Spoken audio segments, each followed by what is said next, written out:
అయ్యా నా వర్క్ అంతా అయిపోయింది, ఇప్పుడు నేను కొంచెం రెస్ట్ తీసుకుంటాను. Hey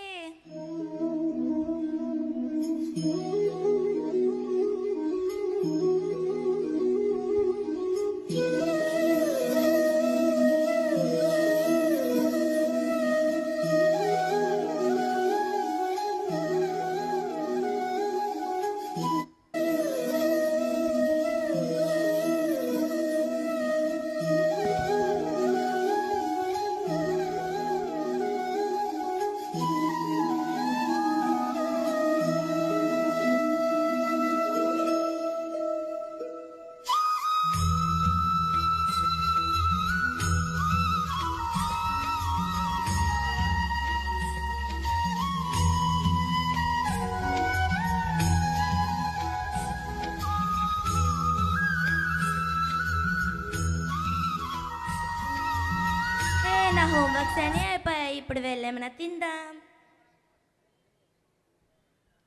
I Apple.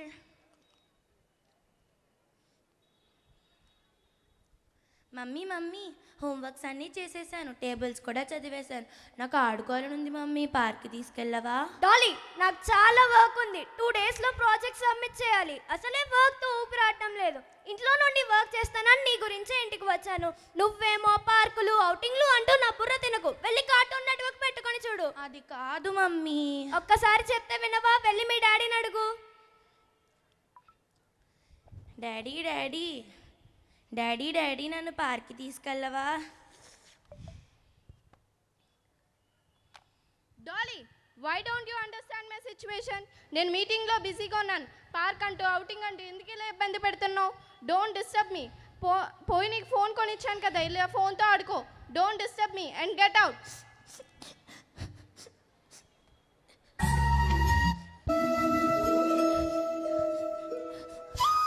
Lalitha Sahasranama సమాప్తః.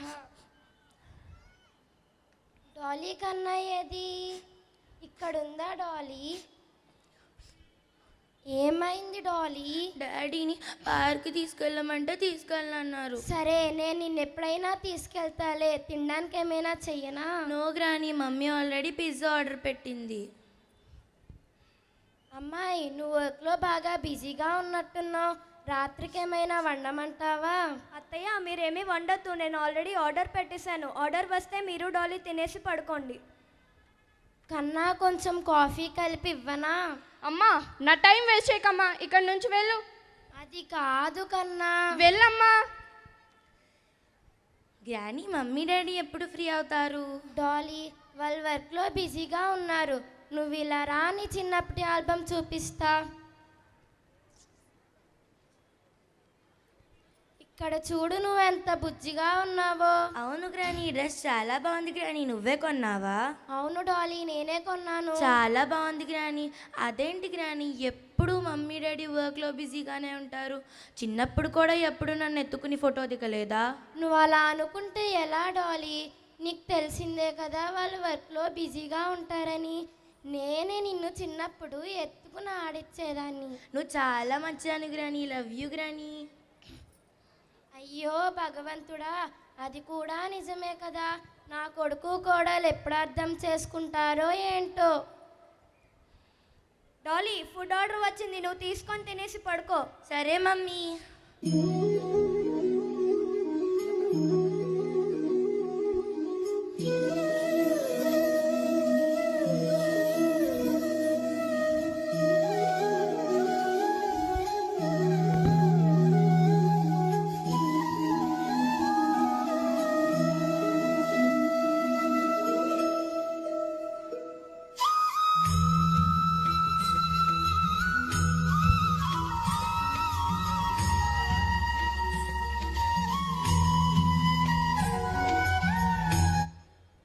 Mummy daddy లేవండి ఇద్దరు, సండే 10 అయిపోయింది. డాలీ నైట్ మా వర్క్ అయ్యేపాటికి 2 to 3 అయ్యిందిరా. డాలీ నీకు ఫుడ్ ఏమైనా కావాలంటే జొమాటోలో ఆర్డర్ పెట్టుకుని ఫోన్పే చేసే డాలీ. మమ్మల్ని డిస్టర్బ్ చేయకు డాలీ. అది కాదు మమ్మీ, మన ఓల్డ్ హౌస్ దగ్గర నైబర్ ఆంటీని చూసొద్దామా? అక్కడ ఉయ్యాలుంటుంది, నాకు ఊగాలనుంది మమ్మీ. అస్సలే అలసట వర్క్, ఇంకా నువ్వు కూడా అర్థం చేసుకోకపోతే ఎలా డాలీ?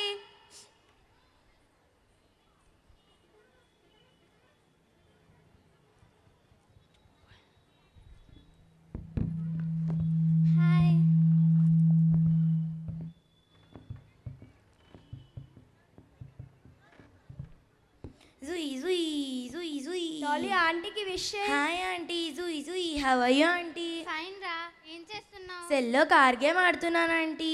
డాలీ ఎప్పుడు ఆ సెల్లో గేమ్సేనా? ఇంక ఎంటర్టైన్మెంట్ లేనట్టు. డాలీ, ఆ సెల్ ఫోన్ అంత మంచిది కాదురా. అలా బయటకు వెళ్ళి ఆడుకోవడం మంచిది. ఎప్పుడు టీవీ ఫోన్ చూస్తే మెమరీ కూడా తగ్గిపోతుంది. నీకు తెలుసా? ఎప్పుడు ఆ ఫోన్ చూస్తున్నారు అంటారు, కానీ ఎందుకు అంతసేపు ఫోన్ చూస్తున్నామని ఒక్కరు కూడా అడిగేవాళ్ళేరు. మీరు వారం మొత్తం పని చేస్తారు, చాలా కష్టపడతారు. నేను తప్పనట్లేదు, కానీ మీకు ఒక్క రోజు సెలవు దొరుకుతుంది కదా, ఆ రోజులో ఒక్క గంటైనా మీ పిల్లలతో స్పెండ్ చేయాలి కదా. మేము అడుగుతూనే ఉంటాం, మమ్మీ హోంవర్క్స్ అన్నీ చేసేసాం, మమ్మల్ని పార్క్కి తీసుకెళ్ళవా అంటే, ఇప్పుడు మాకు ఓపిక లేదమ్మా, ప్లీజ్ అమ్మా, నెక్స్ట్ టైం అమ్మా అంటారు. నెక్స్ట్ టైం అంటారు, కానీ ఆ నెక్స్ట్ టైం 2 to 3 years అయిపోతుంది.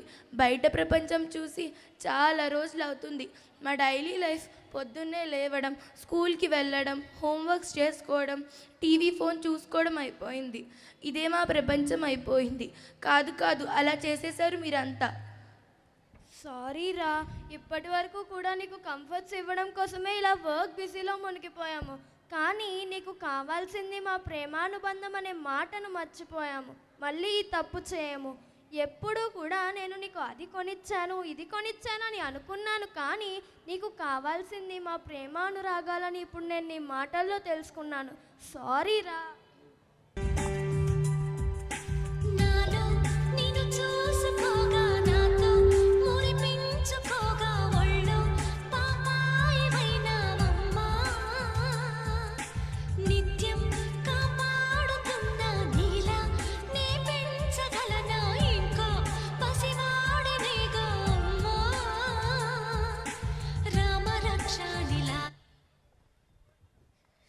చూశారు కదా, ఇలాగే ప్రతి తల్లిదండ్రులు కూడా వారి పిల్లల్ని పట్టించుకోవడం లేదు. తమ జాబ్ అంటూ వర్క్ అంటూ బిజీగా ఉండిపోతున్నారు. అలాగే ఇంట్లో ఉండే తల్లిదండ్రులు అంటే మన అమ్మ నాన్నలు, వారు ముసలివారైపోయారని వారితో మాట్లాడడానికి కూడా ఇబ్బంది పడిపోతున్నాం. దయచేసి మిమ్మల్ని కనీ పెంచిన మీ తల్లిదండ్రుల్ని, మీ కడుపున పుట్టిన పిల్లల్ని అశ్రద్ధ చేయకండి. ఇదే నా విన్నపం. అమ్మా, నన్ను కూడా క్షమించమ్మా, నిన్ను కూడా నేను పట్టించుకోలేదు. పర్లేదురా కన్నా. అందమైన కలలకు తీరం, అమృతాలు కురిసే తీరం, మా ఇల్లు ప్రేమాలయం, దేవుళ్ళ జన్మాలయం. సంక్రాంతే ప్రతిదినం, సుఖశాంతే ప్రతిక్షణం, మా ఇల్లు ప్రేమాలయం, దేవుళ్ళ జన్మాలయం.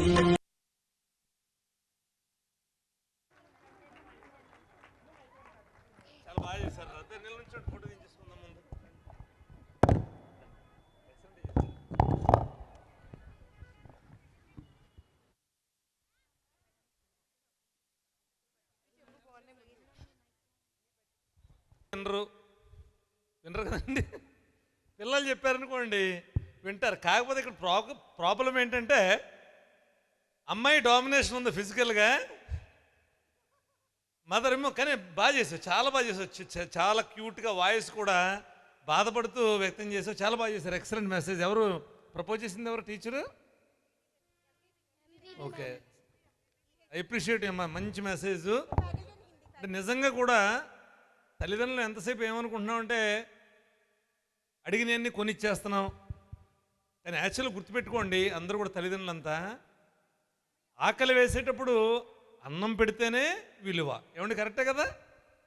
ఆకలి వేస్తుందమ్మా అని చెప్పంటే అన్నం పెట్టకుండా బొమ్మ కొనిస్తానని చెప్పి అన్నం కాస్ట్ ఎంత ఉండదు. ఒక 20 రూపాయలు పెట్టి ఇడ్లీ పెట్టేదానికన్నా 20,000 పెట్టి ఓ బొమ్మ అట్టుకొచ్చి అక్కడ పెడితే ఆకలి తీరదు కదా.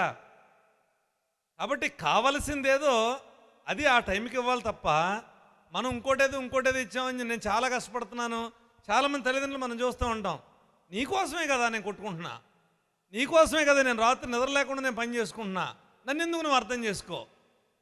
పిల్లలు అడిగారండి, నాకు 10 ఎకరాలు సంపాదించి ఇవ్వు, నన్ను కారుల్లో తిప్పి ఇవ్వు.